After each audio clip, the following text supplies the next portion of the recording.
আসসালামু আলাইকুম ওয়া রাহমাতুল্লাহি ওয়া বারাকাতুহু।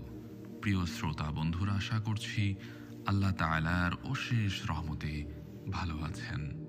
একদিন রাতে ফেরাউন গভীর ঘুমে অচেতন অবস্থায় একটি স্বপ্ন দেখল যে শাম দেশের দিক হতে একটি জ্বলন্ত অগ্নিশিখা এসে মিশর দেশে প্রবেশ করল এবং মিশরের কিবতী সম্প্রদায়ের সমস্ত ঘর বাড়ি জ্বালিয়ে পুড়িয়ে ভস্ম করে দিয়ে গেল। আবার অনেক বর্ণনায় আছে যে ফেরাউন স্বপ্ন দেখল যে দুটি বৃক্ষ ঊর্ধ্ব দিকে বাড়তে বাড়তে এত বেশি বেড়েছে যার তুলনায় দুনিয়ার উঁচু উঁচু সব বস্তু নিচু দেখা যাচ্ছে। ফেরাউন এই বিস্ময়কর স্বপ্নটি দেখে খুবই চিন্তান্বিত হয়ে পড়ল। এর তাবির কি হতে পারে? দেশের বড় বড় নজুম এবং স্বপ্ন বিশারদদের তলব করা হলো।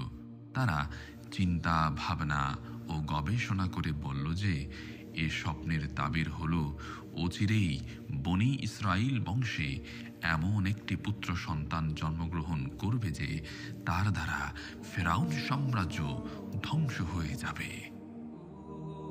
সমগ্র মিশরবাসী তার অনুগত হয়ে যাবে, ফলে রাজ্যের সমস্ত ধন সম্পদ এবং নিয়ামতাদি তার হস্তগত হবে।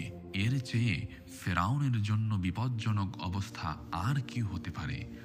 তাই ফেরাউন অত্যন্ত বিচলিত হয়ে স্বপ্ন বিশারদদের নিকট জানতে চাইলেন যে ছেলেটি কত দিনের মধ্যে জন্ম লাভ করবে।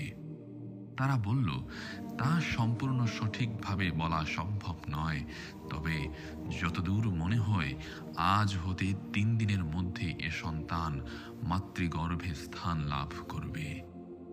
এ কথা শুনে ফেরাউন তৎক্ষণাৎ রাজ্যময় প্রচার করে দিল যে আজ হতে 3 দিন কোনো বনি ইসরাইল স্বামী স্ত্রী যেন একত্রে বসবাস না করে। যে আদেশ অমান্য করবে তাকে হত্যা করা হবে। ফেরাউন এই ঘোষণা প্রচারের নির্দেশ দিয়েই ক্ষান্ত রইল না, বরং সে তার সৈন্যবাহিনীর লোকদের প্রত্যেককে বাড়িতে বাড়িতে পাহারার জন্য